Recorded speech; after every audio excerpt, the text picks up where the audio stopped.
Sveiki, skatītāji! Šoreiz mana video auditorija būs Daugavas malā. Un skatoties uz Daugavu, varētu uzdot jautājumu, kam tad īsti pieder Daugava? Jeb nedaudz pārfrazējot, kam Latvijā pieder publiskie ūdeņi. Pieļauju, ka lielākajai daļai pirmajā brīdī gribētos atbildēt, ka publiskie ūdeņi pieder valstī, vai ka tiem būtu jāpieder valstī. Bet tā īsti tas tomēr nav. Civilikuma 1104. pantā ir noteikts, ka publiskie ūdeņi ir valsts īpašums, cik tālu uz tiem nepastāv īpašuma tiesības privātai personai. Un tad nākošais varētu būt jautājums, vai tiešām Latvijā ir kādi publiskie ūdeņi, uz kuriem kādam ir īpašuma tiesības, kādai fiziskai personai. Un par šo jautājumu ir bijusi kāda ļoti interesanta lieta, kad Daugavpils prokuratūra valsts interesēs cēla prasību pret vairākām privātpersonām par 3 ezeriem, jeb daļu no šiem ezeriem. Tie ir Kamenkas, Skirnas un Šķirnatas ezeri. Kamenkas ezers ir uz robežas ar Baltkrieviju un Skirnas Šķirnatas uz robežas ar Lietuvu.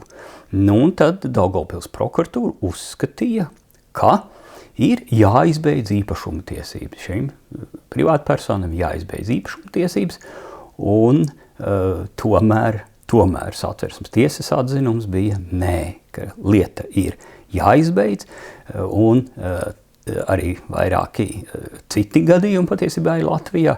Šajā tiesvedībā bija uzskaitīti 17 gadījumi, es visus nezinu, bet daži ir zināmi, kad daļa, varbūt ne viss ezers vai upe, bet daļa no publiskajiem ūdeņiem ir privāta īpašumā.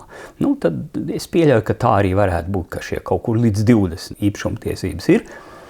Un atziņa tā tad ir tāda, ka upe vai ezers vai daļa no tā var būt arī privāta īpašumā, un vienlaiks tam varētu būt noteikts publiskā ūdeņa status.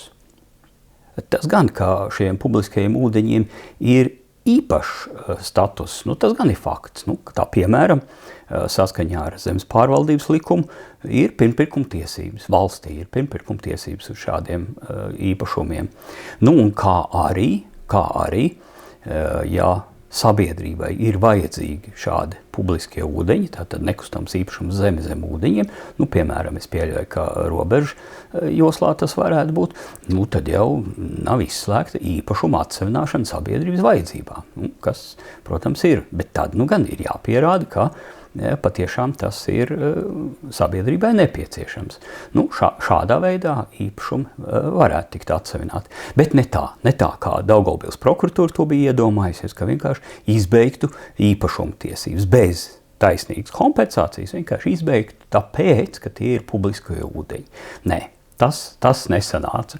Un es domāju, ka tas ir ļoti pamatoti. Šeit vēl jāņem vērā, ka civilikumā iekļauto publisko ūdeņu, upi un ezeru saraksts ir vairāk kārt grozīts. Tas nenozīmē, ka kāds ezers nevarētu nākotnē arī tā status noteikt kā publisko ūdeņu, neskatoties uz to, ka kāda daļa no tā ir privāta īpašumā. Noslēdzot šo video, sākotnējais jautājums bija, kam tad īsti pieder Daugava.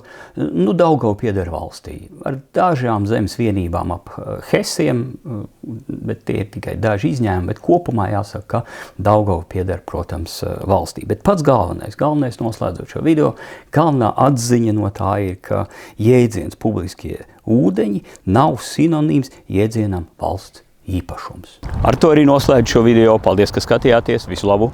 Tiekamies!